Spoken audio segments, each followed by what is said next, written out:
आतमध्ये जाऊया। ह्या वर्षी चाळीमध्ये नाही आहे हे प्रॅक्टिस, तर आपण आलो मैदानामध्ये आलो आहोत। X300 अल्ट्रा आपण हा मोबाईल घेतलेला आहे आणि त्याची camera quality Vivo X300 ultra best आहे की नाही हे आज आपण चेक करणार आहोत। आणि ह्याच्यामध्ये काही 2-4 गोष्टी मायनस पॉईंट पण आहेत, त्या पण मी तुम्हाला सांगेन।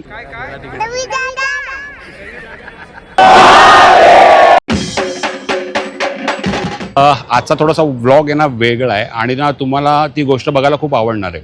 म्हणजे ना आज आहे तारीख 16 आणि ना मी जोगेश्वरीमध्ये आलो आहे। तुम्हाला मी दाखवतो आता मी कुठे आलो आहे ते।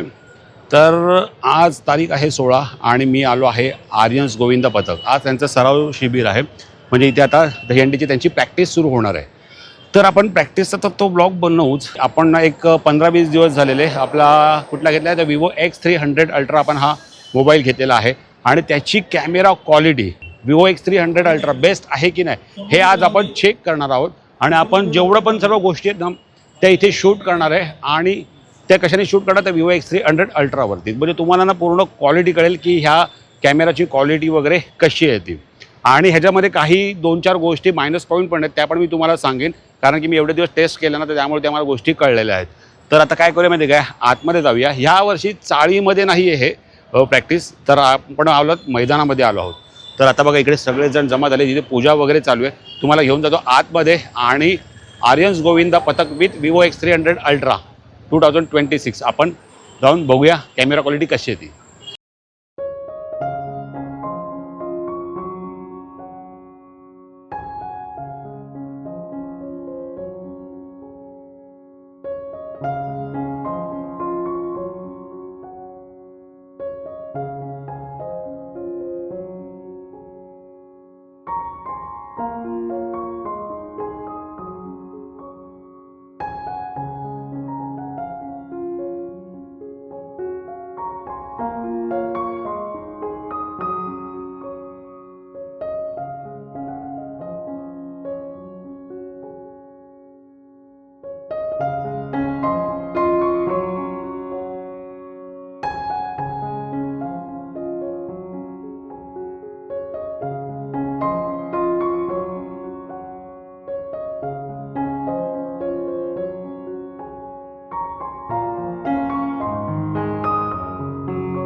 तर मी आता आलो आहे जोगेश्वरीला, ह्या मैदानात आलेलो आहे आणि मी एकदा ना तुम्हाला 360 फिरून दाखवतो. तर हा आहे 360 व्ह्यू आहे आणि हा आहे मेन गेट आर्यन्स. तर इथे सगळे मुलं जमलेली आहेत. तर आता आपण आतमध्ये जाऊया. जेवढे पण खेळाडू बाहेर आहेत त्यांनी कृपया करून आतमध्ये यायचे. निखिल आणि अविनाश राणे. क्या बात है.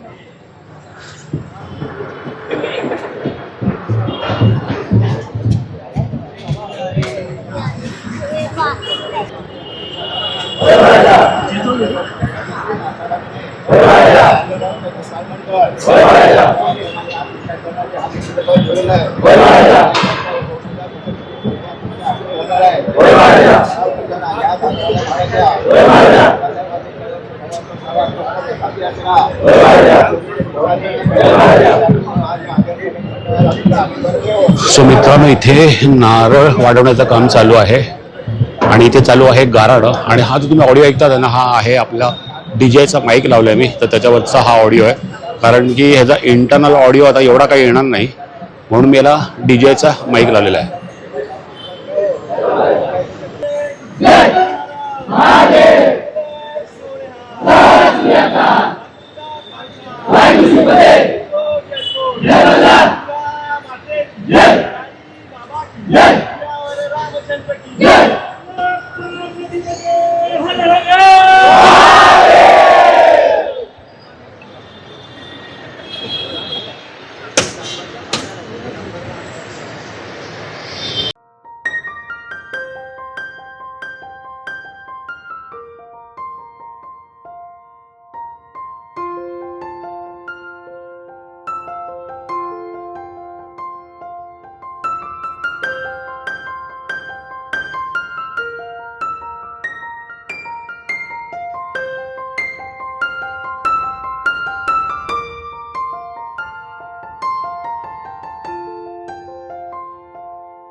सर मी इथे बसलो एका आता स्टेजवर एका ठिकाणी. हे बघा, एका ठिकाणी ना इथे जोगेश्वरी बीट्स आहे आणि जोगेश्वरी बीट्स ॲज युजल त्याचा परफॉर्मन्स करतच आहे.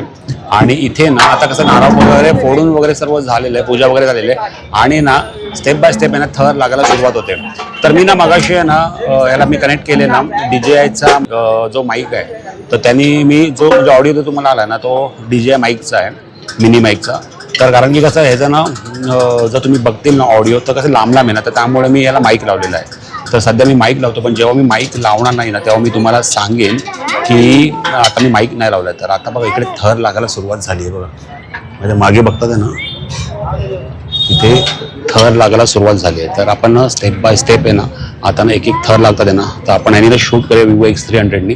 तुम्हाला लाईट कंडिशन मी सगळी दाखवली आहे की कशी लाईट कंडिशन वगैरे आहे आणि त्या लाईट कंडिशनवर कसा हा कॅमेरा Vivo X300 अल्ट्राचा परफॉर्म करते ते आपण बघूया.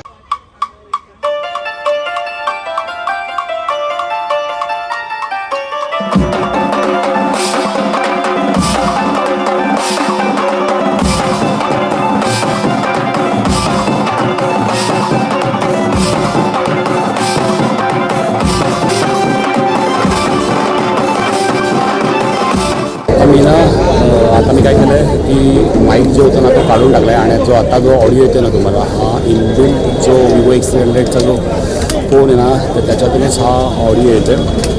ह्याचा जो बँजोचा ऑडिओ ना तो एकदम बेकार येतो. आम्ही एका शूटला गेलो ना तिकडे ना हा टेस्ट केलेला ऑडिओ आणि बँजोचा ऑडिओ ना ह्याच्यामध्ये जराही चांगला येत नाही. तर आता बँजोचा ऑडिओ तर येत नाही, पण हा ब्लॉगसाठी ठीक आहे. तर आपण घेतला पण आहे तर ब्लॉगसाठी घेतलेला आहे म्हणून, पण बँजोसाठी आपल्याकडे आपला आयफोन आहे. पण आता मी माईक काढलं तर मध्ये मध्ये ना बँजो पण वाजेल. तर जेव्हा तुम्हाला जो ऑडिओ असेल ना मी तोच टाकेन, म्हणजे तुम्हाला कळेल की याचा ऑडिओ कसा आहे. बघा गर्दी बघा किती आहे. ही एवढी गर्दी फक्त प्रॅक्टिस बघायला आली आहे.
Smile they Babu.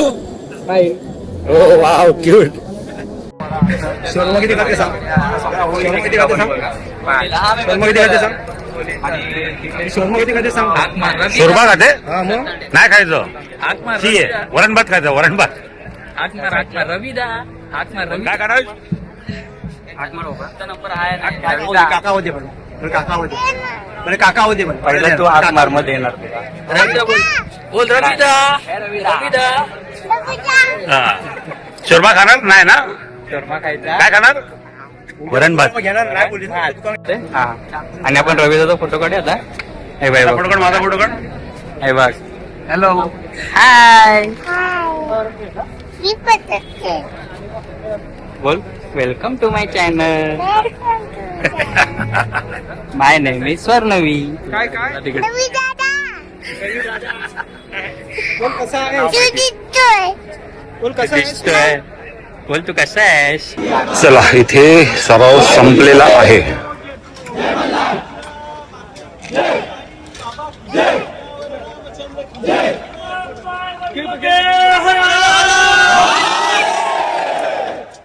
The next day. तर शुभ सकाळ मंडळी. हा दिवस दुसरा आहे. काल आपण गेलेलो कुठे आर्यन्स गोविंदा पथक याचा प्रॅक्टिस सेशन कालपासून सुरुवात झाली आणि ना आपण तिथे टेस्ट केलेला आपला विवो X300 अल्ट्रा. वेगळं म्हणजे त्यात वेगळे पण आलं तर तिथे चेक करायला मिळालं विवो X300 अल्ट्राची क्वालिटी म्हणजे नाईटमध्ये फक्त 4-5 फोकस लाईट्स होत्या. त्या लाईट्सच्या कंडिशनमध्ये आपण विवो X300 अल्ट्रा टेस्ट केलं. तर तुम्हाला मी म्हणालेलो की ना ह्याच्यातले काही मायनस पॉईंट आहेत ना ते पण मी तुम्हाला सांगणार आहे. मायनस पॉईंट पहिला मी सांगतो मग तुम्हाला प्लस पॉईंट सांगतो. तर यामधलं मायनस पॉईंट काय माहिती आहे का. ह्याचा जो ऑडिओ आहे ना म्हणजे आम्ही शूट करतो कसं बँजो वगैरे बँड वगैरे जास्त करून शूट करतो. तर बँजोचं ऑडिओ आहे ना ह्याच्यामध्ये ना म्हणजे मी विवो X200 अल्ट्रा पण घेतलेला ना तेव्हा पण ह्याच्यामध्ये बँजोची ऑडिओ आहे ना एकदम बेकार येत होती. म्हणजे मी एक फुटेज आहे माझ्याकडे ती मी लगेच आत्ता टाकतो ती तुम्ही बघा आणि मग मला सांगा बँजोची ऑडिओसाठी हा कॅमेरा हा फोन बरोबर आहे का.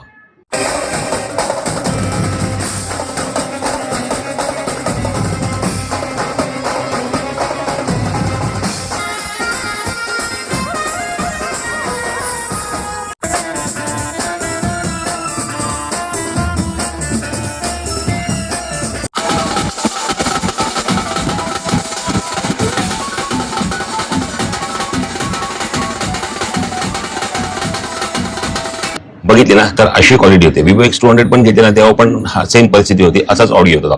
तर त्यामुळे मी काय केलं ह्या वेळेला माईक लावून पण टेस्ट केला. तर माईक लावून जेव्हा मी टेस्ट करून जेव्हा आता घरी चेक केलं ना तर माईक लावून एक नंबर येतो आवाज येतोय.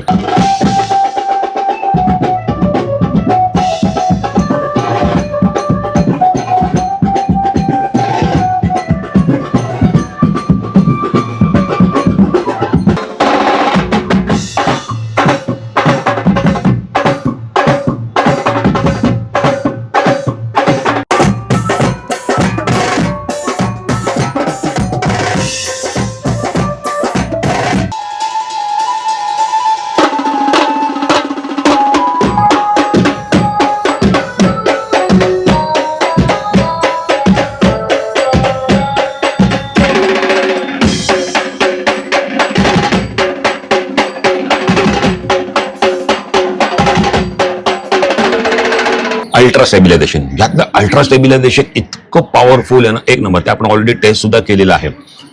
पण अल्ट्रा स्टेबिलायझेशनमध्ये एक पंगा काय माहिती आहे का.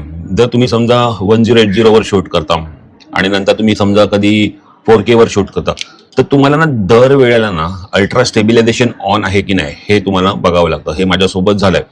आपण अल्ट्रा स्टेबिलायझेशन प्रत्येक फ्रेमसाठी कसं सेट करू शकतो, जर तुम्हाला हे माहीत असेल ना, म्हणजे स्टेबिलायझेशन हल्लं नाही पाहिजे. जर ह्याबद्दल तुम्हाला माहीत असेल ना, तर तुम्ही मला कमेंट करून नक्की सांगा, जर मी एखादी सेटिंग विसरत वगैरे असेल तेव्हा. पण कारण की मी जेव्हा आपण फुटेज म्हणजे शूट करतो ना, तेव्हा ना कधी कधी अल्ट्रा स्टेबिलायझेशन ऑन असतं तर कधी ऑफ असतं. मग ते आपल्याला मॅन्युअली जाऊन सेटिंगमध्ये जाऊन त्याचं ऑन करावं लागतं अल्ट्रा स्टेबिलायझेशन. आणखीन एक मेजर इश्यू ना म्हणजे हिट होणं. म्हणजे हा फोन आहे ना हिट भरपूर होतो. तर ना मला एक एक्सपिरियन्स आला, तो म्हणजे ना आम्ही एक बँड शूट करत होतो ना, तेव्हा ना मी 5 मिनिटं शूट केलं 4K 60 FPS वर आणि फोन हिट झाला. फक्त एकच चांगली गोष्ट आहे ती म्हणजे अशी की जेव्हा आपण 4K 60 FPS वर शूट करतो एखादा व्हिडिओ आणि जेव्हा हा फोन हिट होतो तेव्हा फक्त एक तिकडे मेसेज येतो की आता 10 सेकंडमध्ये तुमची रेकॉर्डिंग स्टॉप होईल. पूर्ण मोबाईल बंद नाही होत, फक्त रेकॉर्डिंग जी आपली व्हिडिओ असते ती फक्त स्टॉप होते. आणि नंतर मग मी 1080 वर 60 FPS वर शूट केलं, ते म्हणजे 29 मिनिटं शूट केलं, पण जराही फोन हिट झाला नाहीये. तर हा या फोनचा एक खूप मेजर इश्यू आहे की ना हा हिट लवकर होतो. आता ही गरमी वगैरे आहे त्यामुळे एवढा इतका हिट होतो की ना ते मला माहिती नाहीये. ते बघून मी आतापर्यंत सर्च पण केलं, पण मला त्याचं काही इतकं सोल्युशन नाही मिळालं. मी काही सेटिंग होतं त्या पण केल्या. आता ह्या फोनचे जे ॲडव्हान्टेजेस आहेत ना ते म्हणजे कसं माहिती आहे का, ह्यामध्ये आपण ब्लॉग शूट करू शकतो. म्हणजे त्याला आपण जाऊन स्वतः कलर ग्रेडिंग करू शकतो. तुम्ही एक फ्लॅट व्हिडिओ रेकॉर्ड करू शकता आणि त्याला तुम्हाला जसे पाहिजे तसे तुम्ही त्याला कलर ग्रेडिंग करू शकता. ह्याच्यामध्ये वेगवेगळे फिल्टर्स आहेत. सिनेमॅटिक लुकमध्ये तुम्ही करू शकता, फिल्म लुकमध्ये करू शकता. त्यामध्ये क्वालिटी एक नंबर येते. मला सर्वात जास्त ह्याचं कुठलं फीचर जास्त आवडतं म्हणजे का मी घेतला, पहिली गोष्ट स्टॅबिलायझेशन एक नंबर पॉवरफुल आहे. त्याच्यानंतर जेव्हा आपण झूम करतो ना, बरेच मोबाईल मी आतापर्यंत यूज केलेले आहेत, हाय एंड मोबाईल यूज केलेले आहेत, पण ह्या मोबाईलवर आहे ना आपण जेव्हा झूम करून एखादी गोष्ट शूट वगैरे करतो ना, तिथे ना ग्रेन्स नाहीत. म्हणजे ना ग्रेन्स खूप कमी राहतो, त्यामुळे ना व्हिडिओची क्वालिटी आहे ना ती एनहान्स होते. म्हणजे ती व्हिडिओ बघायला मजा येते. म्हणजे कितीही लांबचा सब्जेक्ट असू दे ना, आणि आपण रात्री पण शूट केलं, तुम्ही पाहिलंच की वरपर्यंत थरावरपर्यंत चढलेला व्यक्ती तो पण व्यवस्थित दिसत होता नाईटमध्ये. नाही तर ग्रेन्स येतात, बऱ्याच वेळेला असं ग्रेन्स येतात, पण ह्यामध्ये कसं जास्त ग्रेन्स नाही आहेत. ही ना खूप चांगली गोष्ट आहे ह्या कॅमेराची. आणि ना ह्याच्यामध्ये फोटोज वगैरेची जी क्वालिटी आहे ना एक नंबर. म्हणजे आतापर्यंत मी जेवढे पण कॅमेरे वापरलेत ना त्याचे फोटोज इतके चांगले नव्हते, पण ह्या मोबाईलवरून जे फोटो काढतो ना किती पण स्ट्रेच करायला फाटत नाही. त्यामुळे थंबनेलसाठी पण फोटोचं देखील टेन्शन गेलंय. फक्त ह्या 2-3 हिट होणं, ऑडिओचा इश्यू, ह्या जर गोष्टी जर सोडल्या ना तर बाकी फोन आहे ना हा एक नंबर आहे. तुम्ही आतापर्यंत जे फुटेज बघितलं, काल आपण आर्यन शूट करत होतो, तुम्हाला मी 360 फिरवून सगळं पूर्ण कंडिशन दाखवली की कसं इन्व्हायरमेंट आहे किंवा काय कसं लोकेशन आहे, आणि त्यामध्ये आपण केलेलं हे शूट आहे. जर तुम्ही प्रो मोडवर जर तुम्ही प्रॉपरली जर शूट करतील ना तर ह्याची क्वालिटी एक नंबर अजून येईल. तर तुम्ही मला आता सांगा की ह्याची क्वालिटी तुम्हाला कशी वाटली. तर मित्रांनो हा होता आपला ब्लॉग, म्हणजे आर्यन्स गोविंदा पथकचं प्रॅक्टिस आणि Vivo X300 ची टेस्टिंग. तर हा ब्लॉग तुम्हाला कसा वाटला मला कमेंट करून नक्की सांगा. कॅमेराची क्वालिटी कशी वाटली ते देखील मला कमेंट करून नक्की सांगा. मी जेवढे निगेटिव्ह पॉईंट्स सांगितले आहेत जर त्यांचं सोल्युशन जर तुमच्याकडे असेल ते देखील मला कमेंट करून नक्की सांगा. कारण की जर मला माहिती नसेल एखाद्या वेळी एखादी सेटिंग तर मे बी तुमच्याकडनं ती माहिती होईल. भेटूया आपण नेक्स्ट ब्लॉगमध्ये. Bye bye.